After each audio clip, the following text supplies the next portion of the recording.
È con l'imposizione delle mani sui fedeli che si vive il momento di maggiore pathos, il culmine della celebrazione della liturgia della Divina Misericordia, il termine di una 3 giorni dedicata alla guarigione dell'anima, ma anche della preghiera rivolta fino alla guarigione del corpo.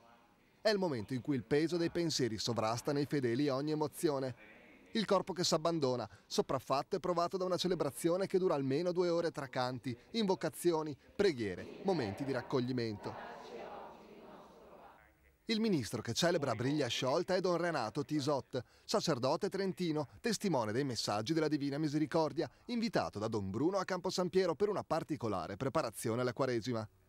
Ovviamente magari c'è il pericolo di cadere nel devozionismo e qualcuno, non capendo quello che è il culto della Divina Misericordia, allora magari lo lascia da parte, però è un qualcosa di fondamentale nella vita.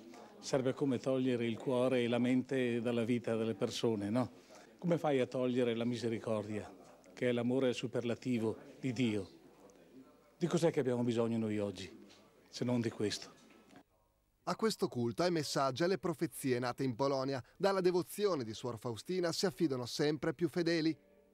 La chiesa di San Marco è piena che quasi non si chiudono le porte, con persone arrivate da tutto il Veneto e non solo per ascoltare le parole di Don Renato.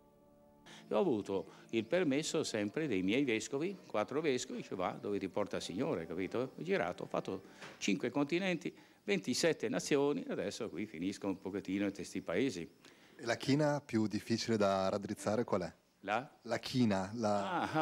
Cari miei, ma guarda, io direi nel nord qui il clero, perché effettivamente loro pensano che sia un'aggiunta così, oppure di nuovo una ricarica un pochettino devozionistica e così via, mentre no. Se oggi diciamo che Dio è soltanto amore, insomma, diventa una cosa un pochettino leggera. Invece Dio è misericordia, è un amore che è passato attraverso la miseria, quindi quello veramente incarnato, crocifisso, risorto, capito?